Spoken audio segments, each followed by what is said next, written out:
Olá, povo, tudo bem? E aí, vamos para a nossa segunda aula a respeito de reforma protestante. Na aula passada, comentei com vocês a respeito do surgimento dessa nova religião que vai surgir, essa mudança, essa reforma toda na igreja que Martinho Lutero propôs, né?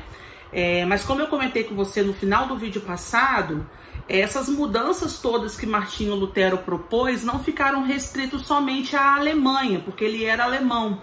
Isso se espalhou pela Europa inteira. Então você vai ver a partir da aula de hoje que outros países, outras pessoas foram aderindo a essas mudanças na igreja, na religião, no caso confrontando a Igreja Católica, e quais tipos de mudanças que eles colocaram em prática em cada país. Então, depois da Alemanha, depois das propostas que Lutero buscou colocar em prática lá, principalmente a respeito do casamento entre líderes religiosos, né? Eles passariam a formar família, ter filhos, a não veneração a imagens.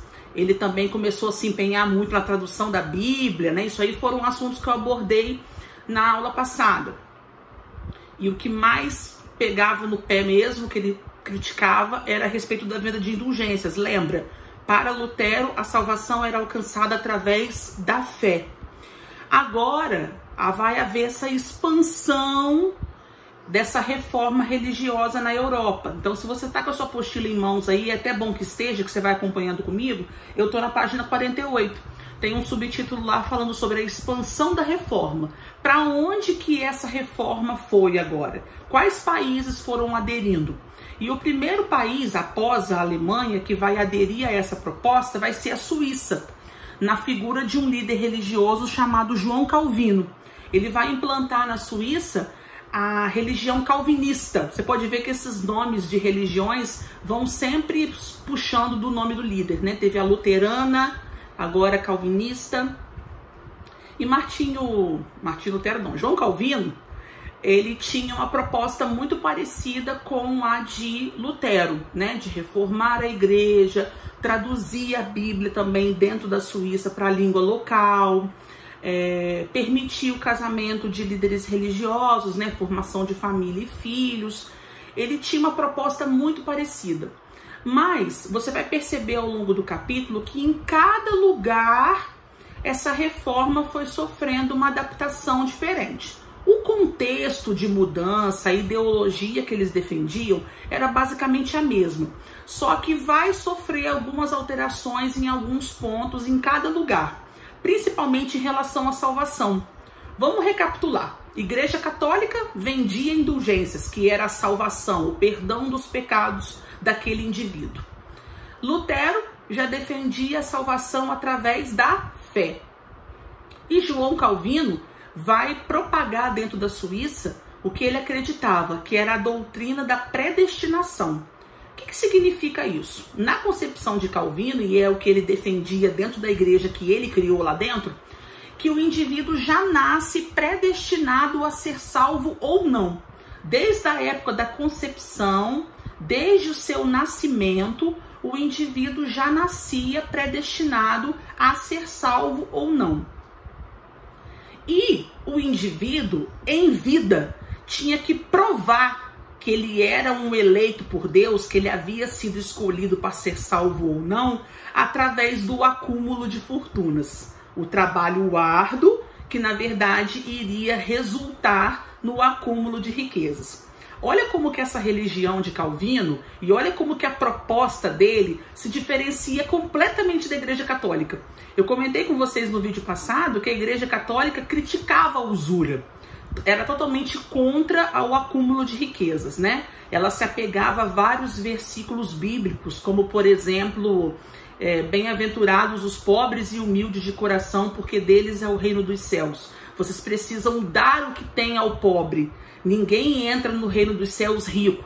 É um tipo de proposta e de ideia que a Igreja Católica sempre defendeu. A humildade, a caridade, enfim. Já Calvino, através dessa proposta que ele defende, olha o que ele propõe. Ele propõe que o indivíduo trabalhe árduo, acumule fortunas, porque aí sim ele vai mostrar que ele é um eleito, um escolhido por Deus. Então, obviamente, você percebe que dentro da Suíça, quem que aderiu a essa ideia de Calvino? Burgueses. A burguesia, obviamente, encontrou nessa religião tudo o que eles sempre esperavam. O quê? Uma pregação de que acumular riquezas não era pecado. Então, João Calvino teve muita adesão dentro da Suíça, muitos nobres, muitos burgueses que acumulavam fortunas acabaram aderindo a essa proposta de Calvino, tá? Então, quando a gente fizer alguma atividade avaliativa ou nas nossas próximas avaliações, fiquem atentos a isso. Calvino tinha uma proposta muito semelhante com a de Martinho Lutero, em relação a não adorar imagens, casamento entre líderes religiosos, tradução da Bíblia, mas uma coisa ele se diferenciava, que é o quê? Respondeu aí? A questão da salvação. Ele defendia a doutrina da predestinação. O indivíduo já nascia predestinado a ser salvo ou não. E ele provava isso de que maneira? Em vida, trabalhando e acumulando fortunas para mostrar que ele era um eleito por Deus, ok? Quem estiver acompanhando comigo, então, nós vamos para a página 50, que depois da Suíça, a reforma protestante chegou aonde? Na nossa velha e conhecida Inglaterra. Vocês já conhecem essa história, foi um assunto que já foi abordado por mim lá em capítulos anteriores, a respeito da história de Henrique VIII. Vocês sabem que ele foi o fundador da religião anglicana. Mas, na verdade, Henrique VIII fundou essa religião mais movido por interesses particulares. Vamos relembrar? Você lembra que ele foi casado pela primeira vez com quem? Catarina de Aragão, que tinha muita dificuldade de engravidar. Ele foi amante de Ana Bolena, que também tinha dificuldade de engravidar, mas ela conseguiu engravidar e ele pediu ao Papa para anular o seu casamento. O Papa não aceitou e ele rompe com a Igreja Católica e funda uma nova religião, onde nessa religião quem é o líder? Ele mesmo. Então ele poderia alterar qualquer tipo de regra religiosa. Qual a alteração que ele pretendia fazer? Cancelar seu casamento com Catarina de Aragão para que ele pudesse se casar com Ana Bolena, porque vocês sabem que o sonho de Henrique VIII era ter o filho varão, né? O tão sonhado filho homem que pudesse sucedê-lo no trono. E a partir daí, depois que ele rompe com a Igreja Católica, ele vai implementar uma postura muito parecida com a de Lutero na Alemanha, né? Implantar uma religião onde a Bíblia seja traduzida, onde os líderes religiosos, obviamente, podem se casar. Ele era casado, tinha filhos, né? Tinha herdeiros. Então, você percebe que em cada país, líderes vão aderindo a essa proposta. Depois que tudo isso aconteceu, imagina como que a Igreja Católica não ficou. A Igreja Católica, que lá na Idade Média experimentou tanto poder, tanta riqueza, não tinha ninguém abaixo dela. Lembra do topo da pirâmide? Ela sempre estava acima, até mesmo dos nobres mais poderosos, e agora ela vê a sua igreja desmoronando. Ela vê a sua igreja sendo questionada, contestada, e novas religiões sendo formadas. O que a Igreja Católica decide fazer? Uma grande reunião, chamada de concílio, uma grande assembleia, onde ali eles vão discutir assuntos relacionados à religião católica, do que pode ser feito para quê? Frear o avanço dessas igrejas que estão surgindo. Fazer com que ela não perca mais fiéis. A grande preocupação da Igreja Católica era essa, perder fiéis. Pessoas deixarem de ser católicos e passarem a seguir novas religiões, que é o que aconteceu, né? Então, ela fez essa grande reunião na cidade de Trento, por isso que foi chamado de Concílio de Trento, e ali várias propostas foram lançadas e eles foram colocando em prática. Bom, em relação aos seus dogmas, o que a Igreja Católica decidiu nessa reunião, nesse concílio? Tudo que eles sempre defenderam, tudo, ia continuar o mesmo. Eles não iam mudar. O fato de padre não poder casar, o culto à imagem, mantiveram os 7 sacramentos, que é batismo, eucaristia, crisma, ordem ou matrimônio, confissão, unção dos enfermos, esqueci a outra, são 7. E tanto é que as igrejas protestantes estavam lançando somente 2 sacramentos, que é o batismo e a eucaristia.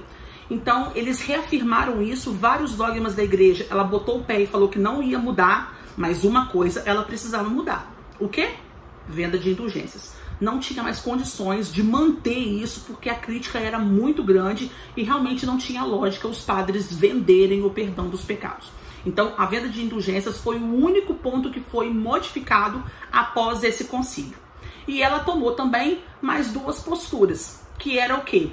Criar a Companhia de Jesus, que é uma organização formada por padres jesuítas, que eles passariam a visitar novas terras para catequizar as pessoas para se tornarem católicas. Vamos para a história do Brasil? Pedro Álvares Cabral vem para cá logo depois, acompanhado dos padres jesuítas, e eles vieram para cá para converter os indígenas para a fé católica. Olha como que a mente já abre, tá vendo? Então tudo isso vai se encaixando. Essa Companhia de Jesus atuou não só no Brasil, na América, mas os padres jesuítas também foram para as Índias, na época da expansão marítima, China, Japão, vários países do Oriente, da África também, receberam esses padres, porque era uma forma que a igreja tinha de captar novos fiéis, porque ela havia perdido muitos fiéis com a reforma, ok? E uma outra criação que ficou decidida nesse Concílio de Trento foi a Inquisição, a punição aos hereges. Hereges, na visão da igreja, era o pecador. Então, quem confrontasse a igreja ou quem defendesse dogmas que ela não acreditava ou que ela criticava, seria punido. Você sabe que nessa Inquisição, a punição mais grave que acontecia era a morte na fogueira. A mesma coisa que aconteceu com Joana d'Arc lá na história da Guerra dos 100 Anos, que vocês já estudaram, ok? Toda essa reunião que a Igreja Católica fez foi chamado de Contra-Reforma. Eles fizeram essa assembleia para decidir o que eles fariam para combater a reforma que foi proposta por quem? Por Lutero. Depois foi aderida por Calvino e também por Henrique VIII, ok? Bom, então nós finalizamos esse capítulo, tá?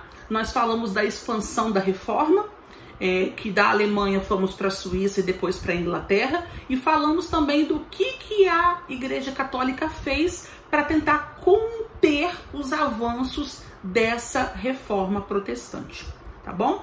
Espero que tenha ficado claro. E se surgir alguma dúvida ao longo do exercício, ao longo das atividades que nós vamos fazer, me chama que eu tô aqui para ajudar vocês. Beijo, gente. Tchau, tchau.